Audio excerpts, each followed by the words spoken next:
Namaste, everyone.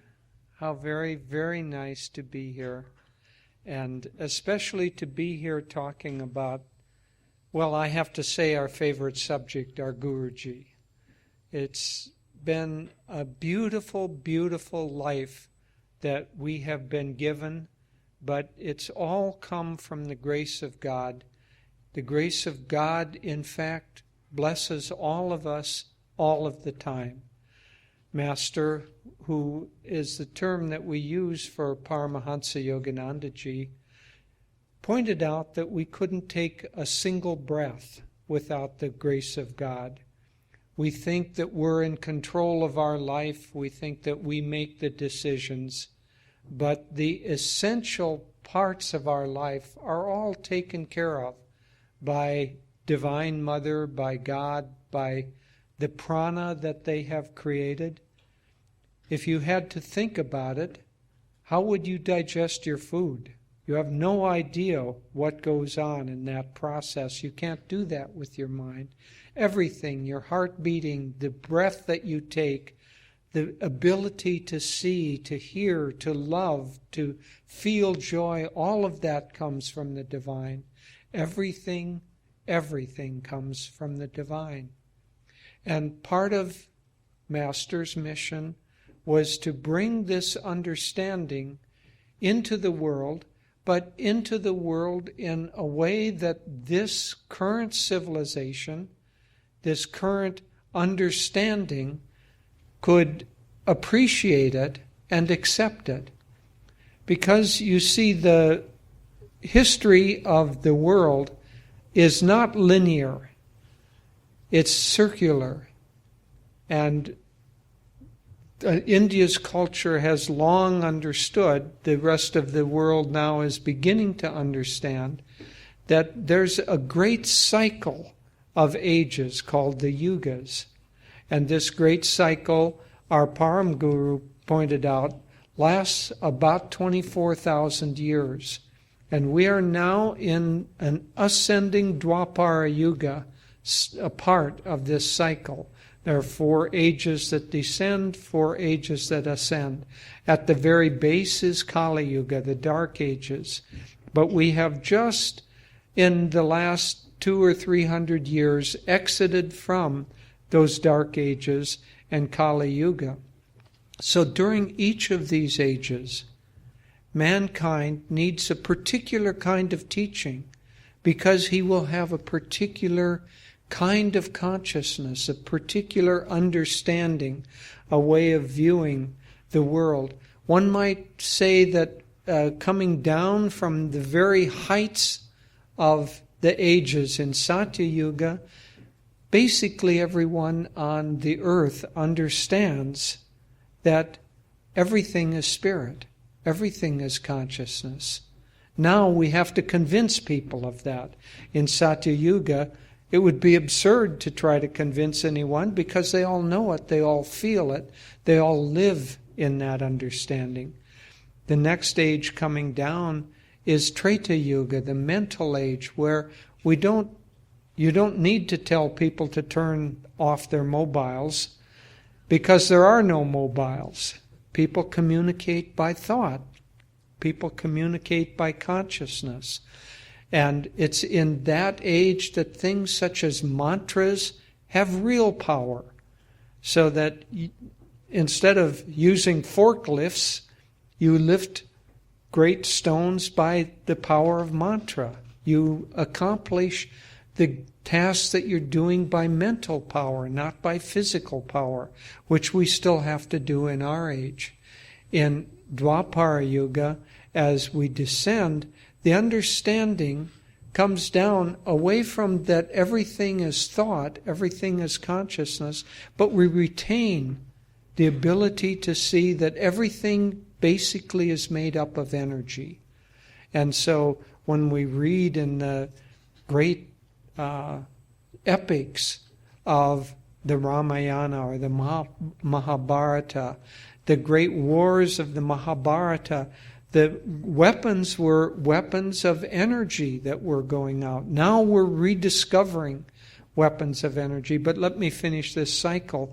So then you come into Kali Yuga, and Kali Yuga, the consciousness of mankind is so dark that they can only see matter, only see form. And it's as if things in Kali Yuga are frozen. To use an analogy, if you take water, in the highest stage of Satya Yuga, that water is water vapor, and you can't see it, you can't even feel it. As you diminish the temperature or the amount of energy, that water vapor turns into steam, which you can see and feel. As you diminish that still farther, it turns liquid. As you diminish it still farther, what happens when you lower the temperature of water? It turns to ice. And in the Kali Yuga era, water, the consciousness of mankind, is ice.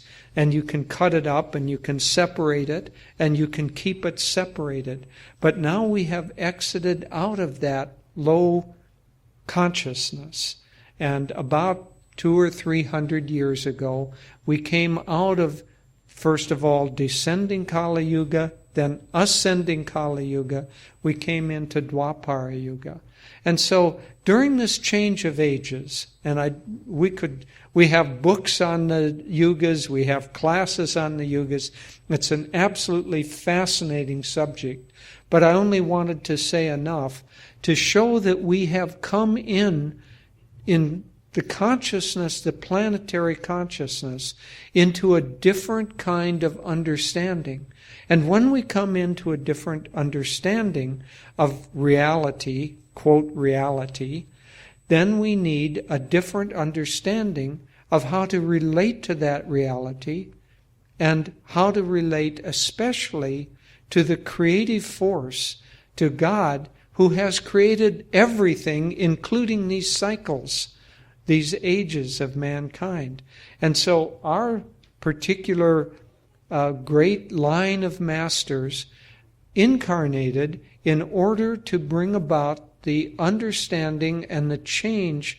They didn't bring about the change of ages from Kali Yuga to Dwapara Yuga, but they incarnated in order to show how to understand reality and understand life, and most of all, most importantly, to understand ourselves.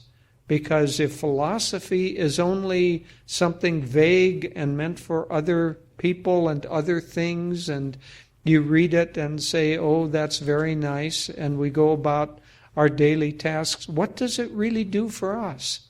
Not very much.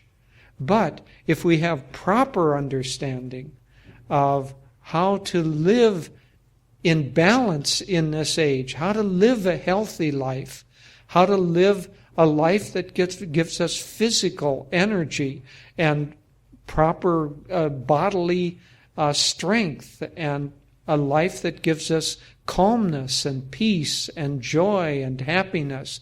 In fact, this movie that we're going to show, Finding Happiness, is talking about how a life properly lived leads to happiness.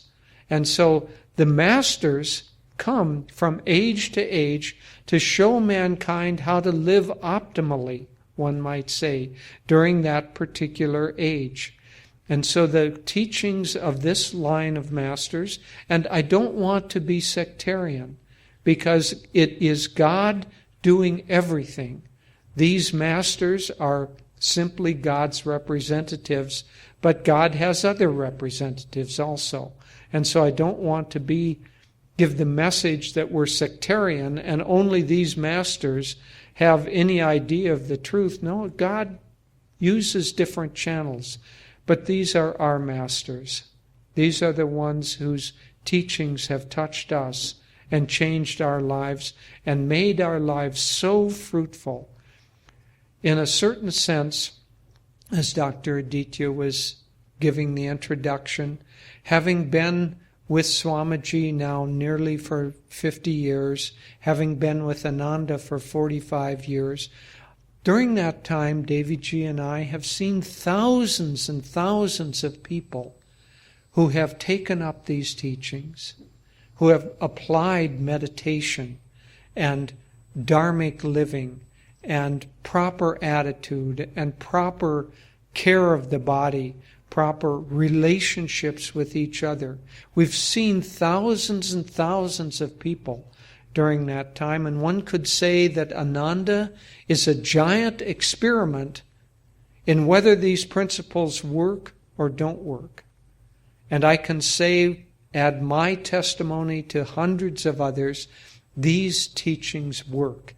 They will end up, if you apply them in your life, you will be healthier, you will live longer, you will live happier, more fulfilled lives, you will be successful in your life, in your relationships, but most of all, you will be in proper alignment of your individual soul with the great creative force of God. And you will have techniques that are able to help you to tune in and to find God in your life. All right, now I want to talk a little bit about the changes that came about, two major changes that came about that need to be addressed by this line of great masters that came in to show us how to live in this age. And these changes affect all of us. They affect everyone on the planet. The first is the scientific revolution that started about 300 or 400 years ago. And I'll talk more about that. And then the second is the increased mobility and increased communication and connection of people around the world. And those two changes are fundamental in our age. So let's first talk about the scientific revolution. First of all, it is a very, very important change in how mankind understands truth and understands reality. 1,000 years ago, if you wanted to know some fact about science, what you would do is you would simply ask somebody what the tradition was. What is our body? How does our body function? Well, it would go back to someone who was teaching about that 2,000 years ago, and they said certain things, and you were told those things, and you simply believed them. So faith or belief was the way that you understood the world, and you didn't vary much from that belief. The institutions enforced that belief, the fact that you didn't have any access. It's not like if you were told one thing, you could pick up a book and read something else, or look on the internet and say, well, that's not what Wikipedia says about that. You were simply told what reality was, and that was your understanding of it. But then about 400 years ago, 500 years ago, it was gradual, but it came in that instead of simply taking these principles on faith or on belief, let's look at reality.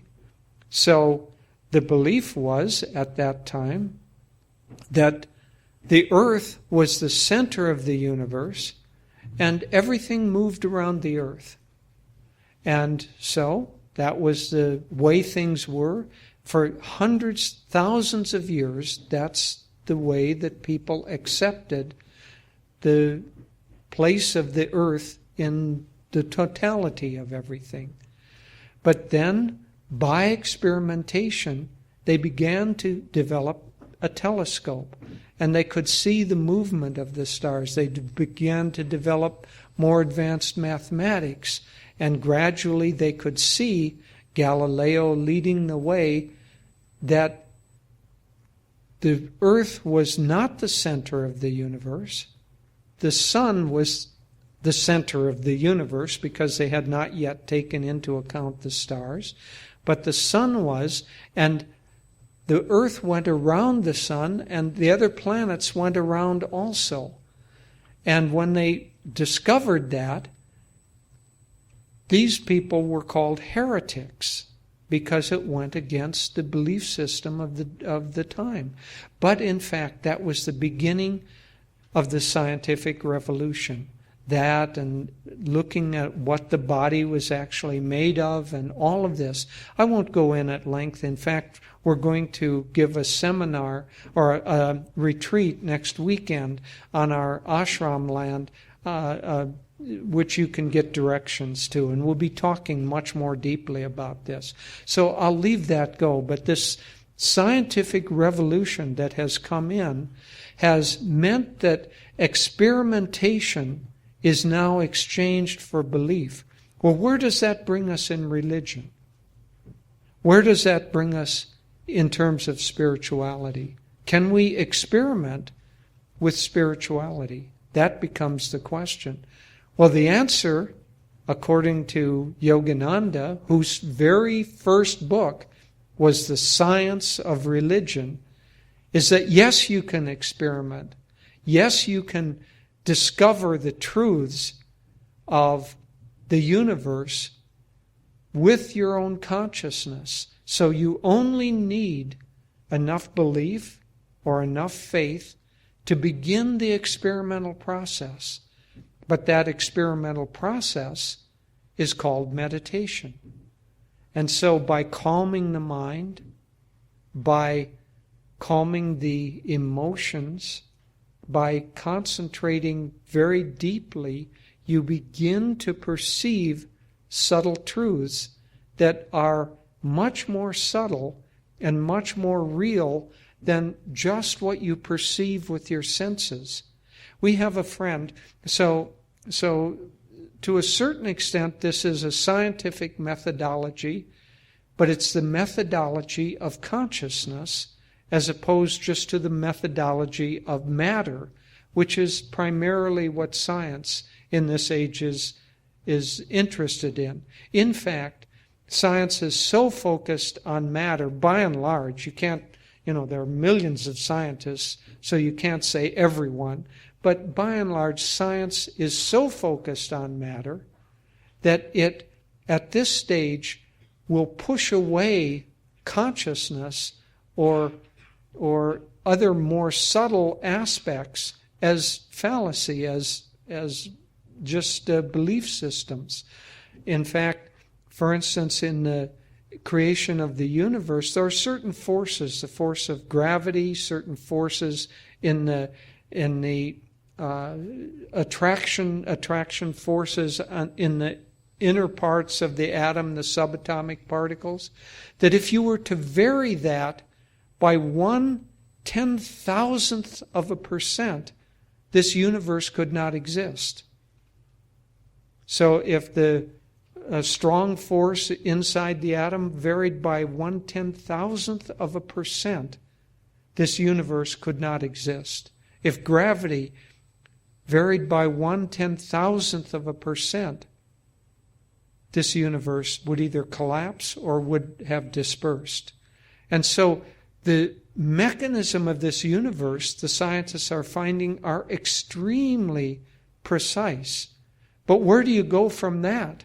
If you're bound to matter consciousness, you say, well, this couldn't have been by design because everything is all just random. And so maybe there are trillions of universes, and every one of the trillions of universes popped out of existence, and it was only this one that stayed in existence because these two factors happened to be okay. And so there's another belief system. But by experimentation, you find that there's a different reality. There's consciousness behind everything. And this is in part what this great line of masters came to bring, but not just the principle, the practical tools by which you and I can experiment and try to find out for ourselves. Now, you can't just sit down and close your eyes and say, I'm meditating and understand these. It's the pursuit of a lifetime, just as deep scientific discovery is the pursuit of a lifetime. but it is the pursuit of truth, the pursuit of experimental consciousness by which all of us have the potential of understanding what is reality and how can we grasp that, and how, most importantly, what is our own inner reality and how can we know that. So one aspect was the scientific revolution and the transition of spirituality from belief to experimentation. The other is the increased mobility. I mean, there are many factors, but I'm taking only two. The increased mobility, because what this does is it now allows very quickly the exchange of information, the movement of people.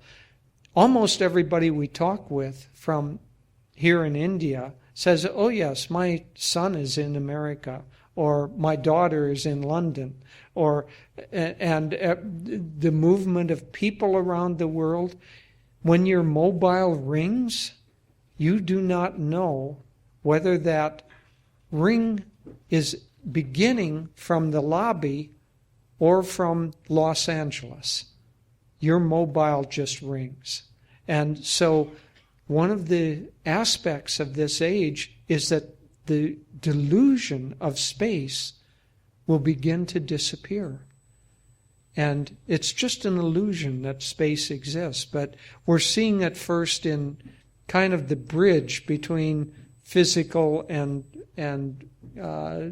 mental or consciousness. And that bridge at this time is largely electronics, because electrons are kind of halfway in between.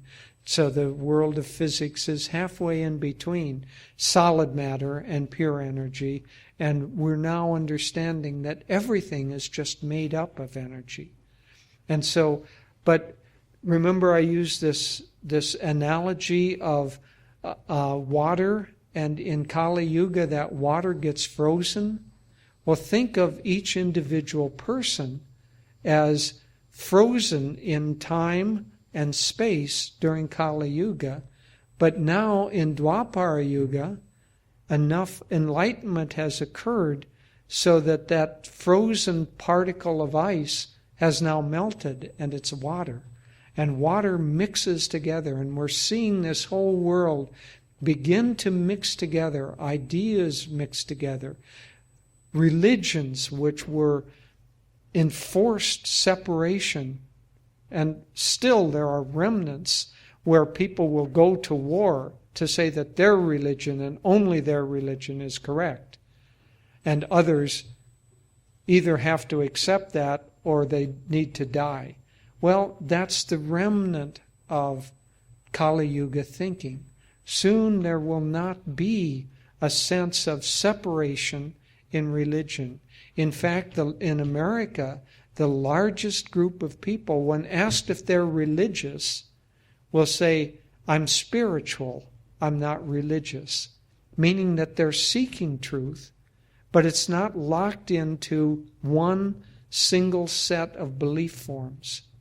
And so in our line, our master said, religion is fine. Vivekananda said it's a blessing to be born into a religion, but a curse to die in one. Meaning that you have to have some way of getting started with a life that's more attuned to divine realities. But if you're just stuck in one way, you don't evolve, you don't develop. And so another aspect, Yoganandaji called his church, if you could call it that, a church of all religions. And so he saw the unity behind all of these diverse things.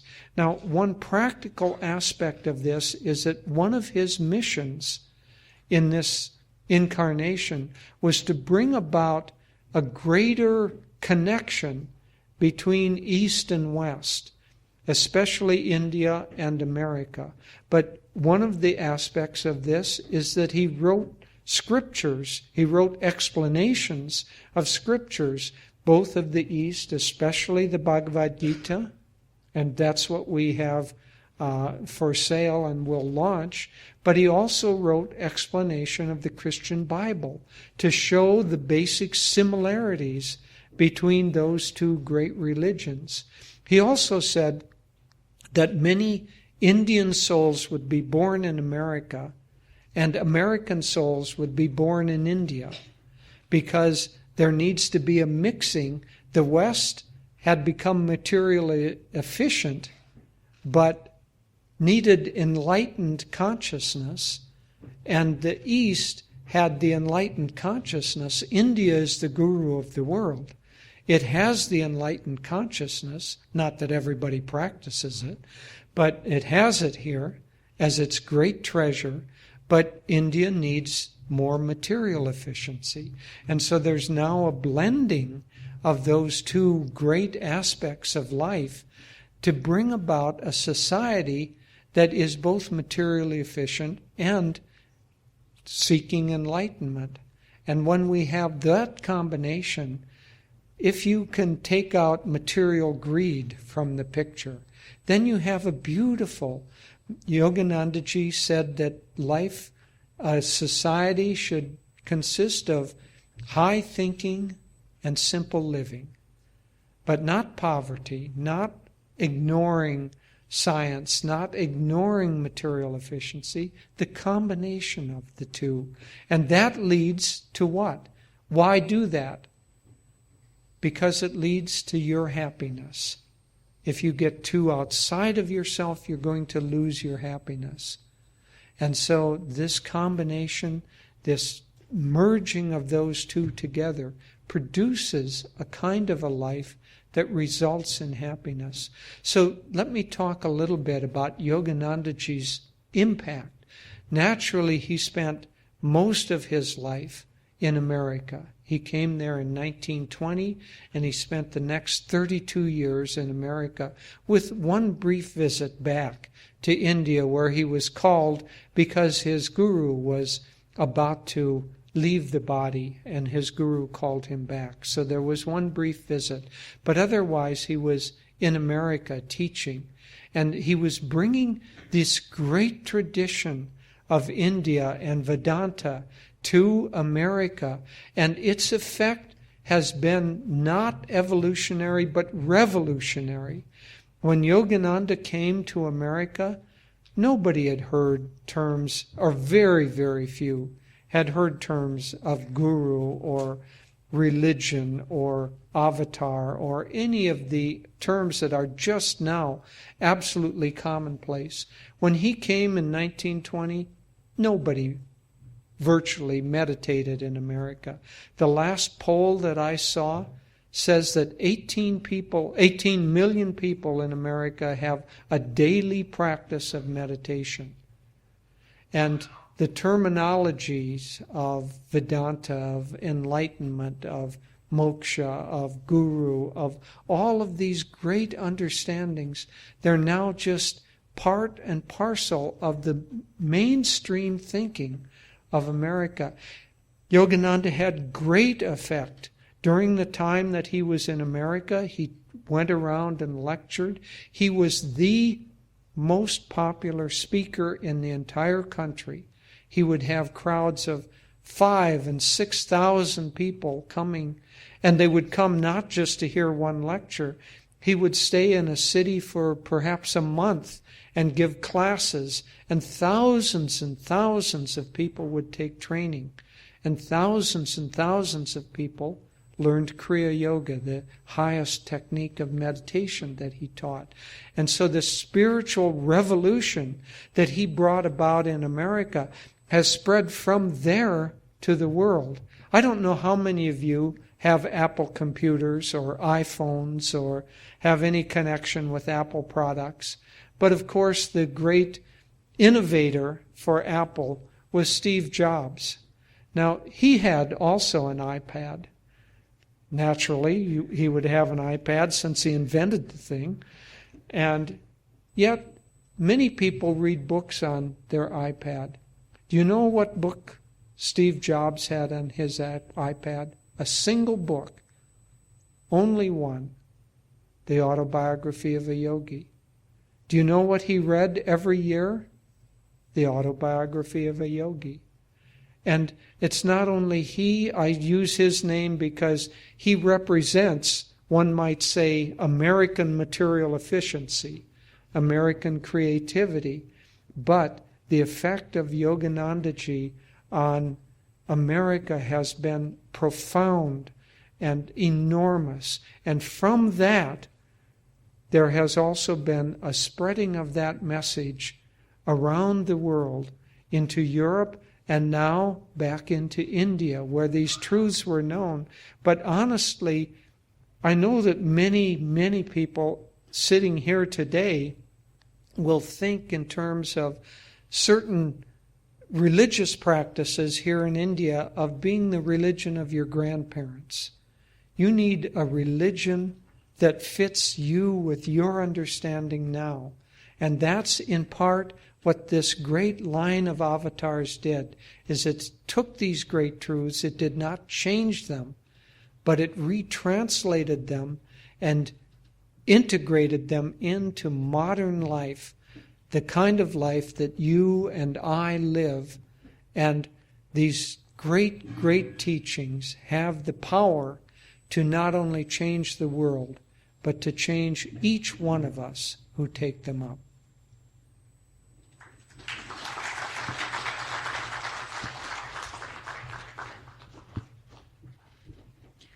Good morning, everyone. I'll also share a few words now.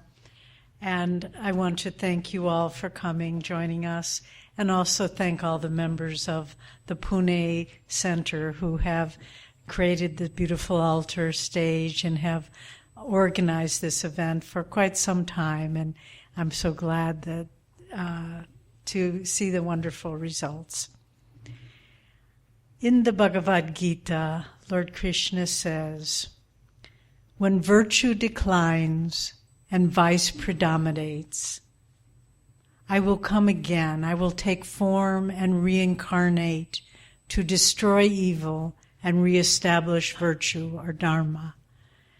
And this is a promise that has been fulfilled. What is the avatar? The avatar is the infinite, omnipresent God taking form in a human body. Why? To reestablish virtue. And they have come again and again over time. And the times in which we live, it doesn't take much probing to see that if vice or evil is not predominant, it certainly is putting in a very good second place. And so these avatars come, our line of gurus, Jesus Christ, Babaji Krishna, Lahiri Mahasaya, Swami Kriyananda, and our Gurudev, Paramhansa Yogananda. They have come as avatars all, just for this purpose, to reestablish virtue in this age. And as Jyotish has been explaining, in a very specific way that is needed and relevant to our age. But we also, Jyotish and I and Jayaji, have had the great blessing of being trained by a direct disciple of our guru of Paramhansa Yogananda, Swami Kriyananda. And we came to him as young people in our early 20s, and he trained us, and he shared our guru's teachings and our guru's work. And as was announced earlier, Swami established centers of his guru's teachings all over the world. But in 2003, he returned to India, not as a young man. He was in his 78th year at the time. And he passed away in 2013. And it is our great blessing and our great joy to continue the work that he started in India, to make the teachings and name of his guru better known here in the land of his birth. And how important it is not to say there are not other great saints and teachers living in the world today, but I think our line of gurus came with a particular mission, Jesus Christ from the West and our line of gurus from the East, joining together to unite the world in reestablishing of virtue. Now, what was Yogananda's mission? He was, as an avatar, a complete expression of both divinity and humanity. He was a warrior. When he came to the West, 1920, he knew not a soul, but such was the power and magnetism of his spiritual consciousness that he took America by storm, as Jyotish has been saying, and he had what he called his spiritual campaigns, traveling back and forth across America, lecturing and initiating people all over the country. And so he was a warrior. He told us that in a former incarnation, he was, in the time of the Mahabharata, he was Arjuna, and Babaji Krishna was his guru at that time. So always this line of gurus were at the turning point of human evolution.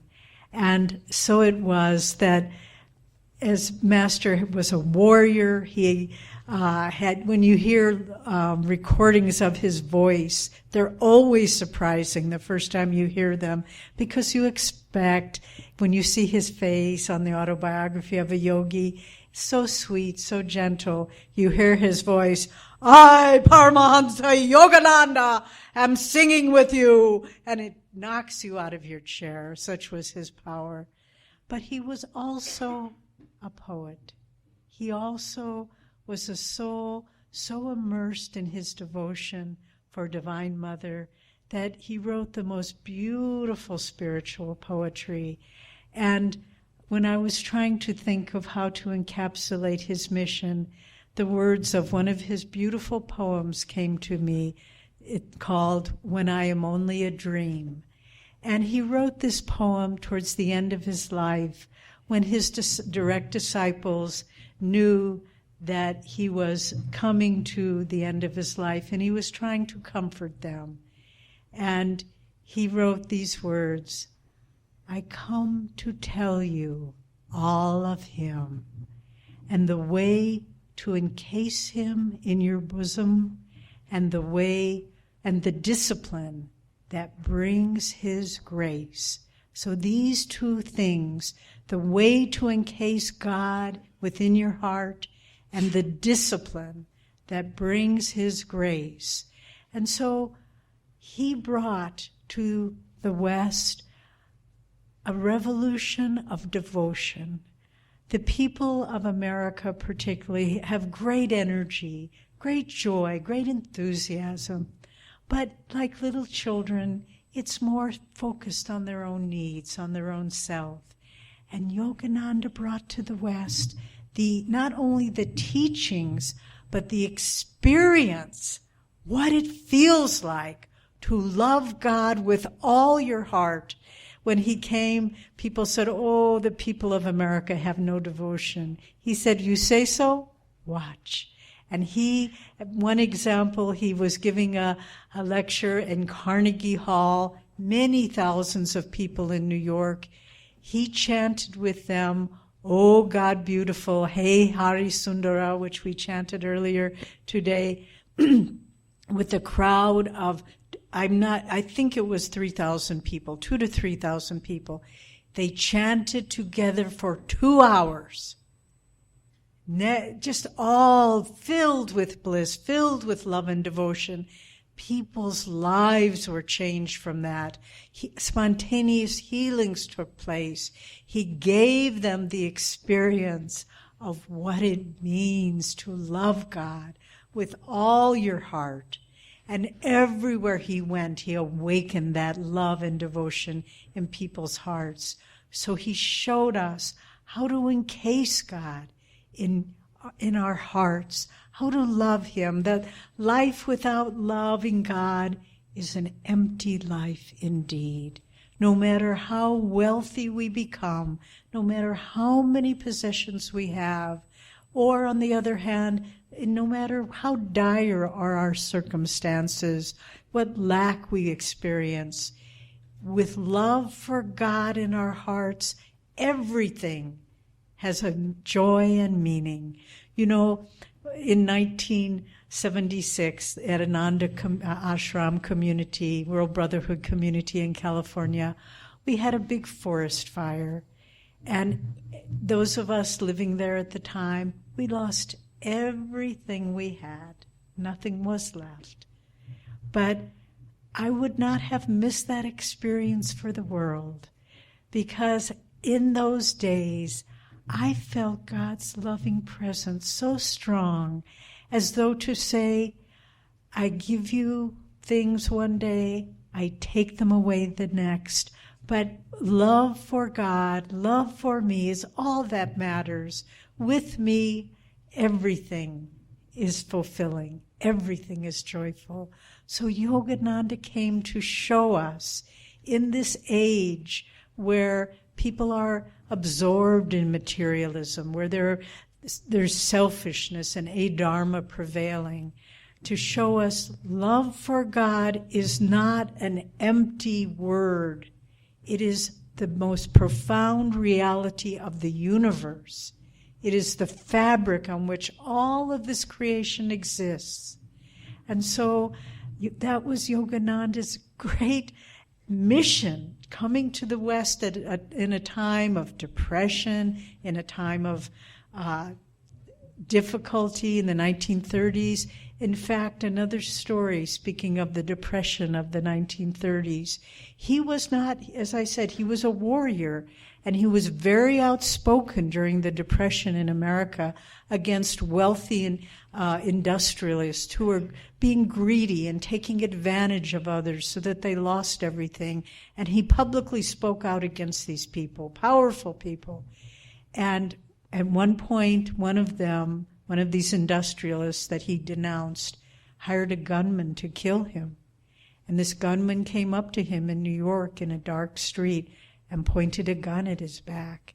And Master simply turned around, true story, and looked at him with such love and compassion.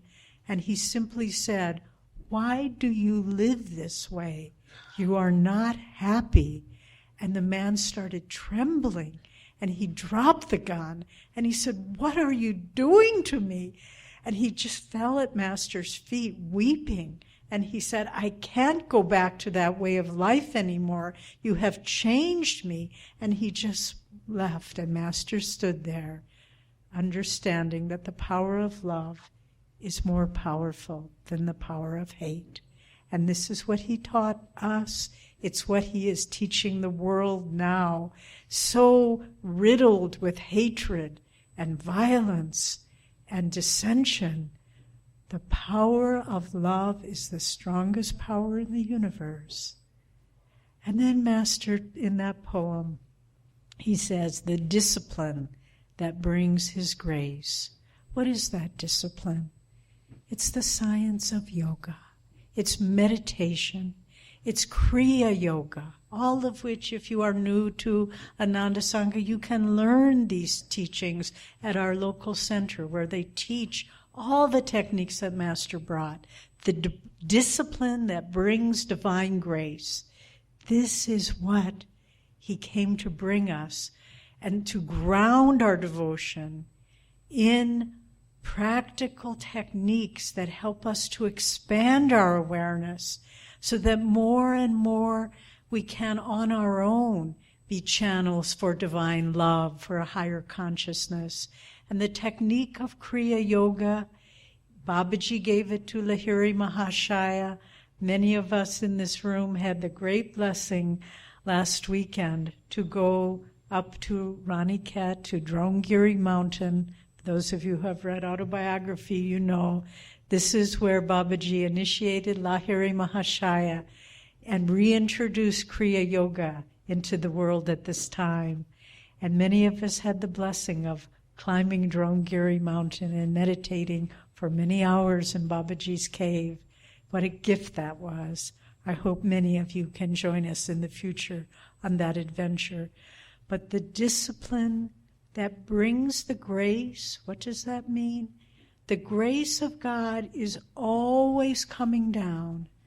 But as Master said, it's like the sunshine shining on a building. If the windows and shades are shut, how can the sunshine enter into the room? If the windows of our consciousness are shut with materialistic preoccupation, how can the sunlight of God's grace come in that is always shining down? Every moment, moment by moment, that grace is trying to penetrate the dark clouds of our materialistic thinking. All we have to do is open the windows through the practice of meditation, which calms the mind, calms the feelings, centers the mind and the heart on God and higher consciousness. And this is the discipline that brings the grace of God. But you know, if we only talk about Yogananda as an avatar for this age, it's a little bit distant. It's a little bit, oh, where does that leave you and me? But in another poem of Master's, God's Boatman, he also expresses his great compassion. And this is why the great ones come, out of compassion for suffering humanity, for you and me. Who is humanity? It's those of us sitting in the room.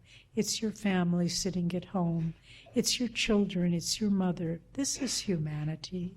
It isn't an abstract concept. And in his beautiful poem, God's Boatman, Yogananda gave this promise.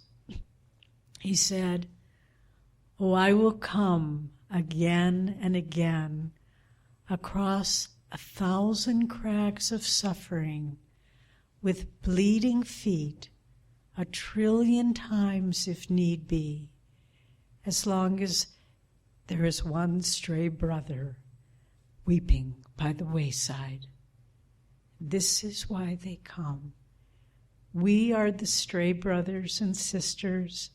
If not weeping outwardly, our souls are yearning for the peace of God, for the love of God, yearning to awaken from the dark dreams of delusion that cloud our minds and make us feel that this universe is so real and important. These great one comes 1,000,000,000,000 times, if need be, for you and me, out of their compassion, to awaken us, to bring us back to our home in God.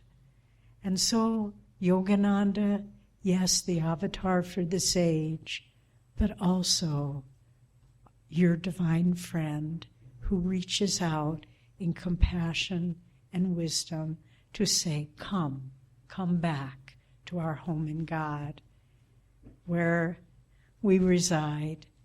And in fact, that's how Yogananda ended that beautiful poem, When I Am Only a Dream. He said, "Forget me if you must, but never forget my Father who sent me here, because when you are united with him, as I now am united with him, we will be one and dance together in God's kingdom."